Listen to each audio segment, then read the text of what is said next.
Stop gloating. You idiot. You can't just start celebrating before you are finished explaining yourself. I really do not see what needs to be explained. I hold to two ontological categories: minds and percepts. You hold to three: minds, percepts, and matter. First, how is God a mind? Second, I already said that matter was physical and that percepts were physical. How are they two separate ontological categories, while God and man aren't? Is it not obvious? I defined God as a mind, and we have defined a mind as consciousness. They are both perceiving agents. Matter, under your view, is mind independent. Matter, under your view, is not a mind, nor is it a percept which we agreed was mind dependent. Therefore, matter is a separate ontological category. God and man are not. If you define matter and percepts as physical in the same sense, that would be equivocation. Besides, you had already distinguished the different physical realities before. So, based on Occam's razor, the burden of proof is on me. I see. Perhaps you are worthy of living here. And of the title of empiricist. Knock it off. This is not over yet.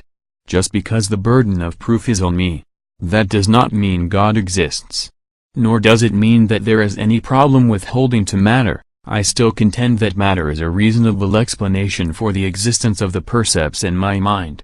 Likewise, I still believe that your view of God-giving percepts is problematic. Well then, let's begin with matter. If you believe that matter is a reasonable explanation for human perception, by all means, give your argument. The manner by which matter causes percepts in my mind is best explained by analogy.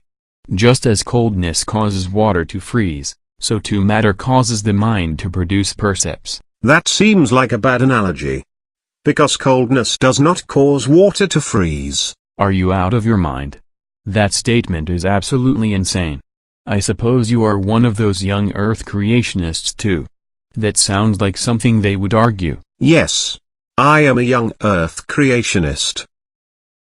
But that is irrelevant to that fact. Coldness is not the cause of water freezing. Such an inference is a fallacy.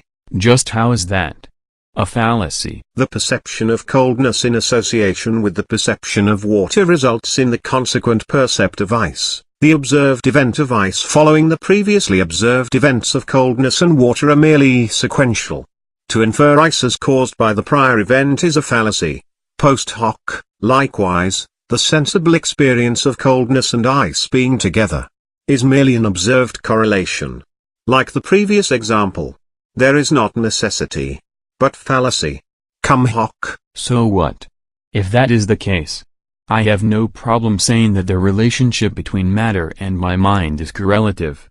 I impute no deductive necessity on nature, only probability. Even if that is your position, the analogy is still a false analogy. Coldness, water, and ice are all observable.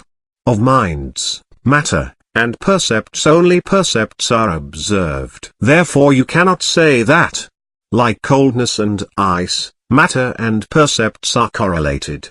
If you cannot observe two things, you cannot argue or prove that they are correlated, you see. Your position leads to a silly skepticism. I hold and argue that God is necessary. You argue that matter is a probability which you can't even demonstrate. God is necessary? You have claimed that your percepts must come from a supreme mind, but you have not explained how this is even possible or how it works. What are the mechanics behind God causing the percepts that he has in himself to be in us? The mechanics lie in his divine decree. That is a cute Sunday school answer. But it is meaningless here. Explain how God puts percepts in our minds. If by a mechanical explanation, you mean for me to give you a physical description, that would be to beg the question. Physical mechanics are explained in God, not the other way. Well, of course. But do some explaining. Or don't you have an explanation?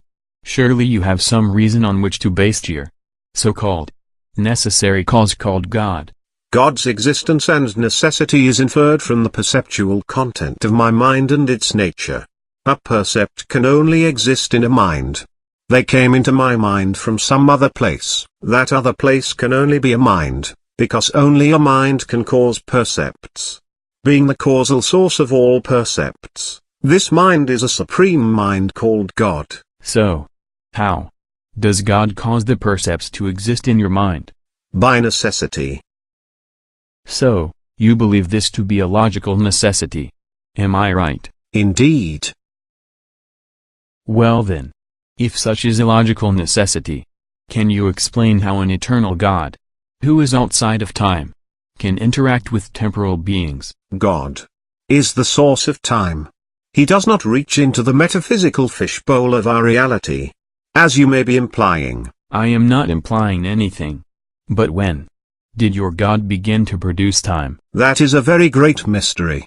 But it must have happened. By mystery, you mean a logical paradox. By must have happened, you mean a doctrine we must believe by faith.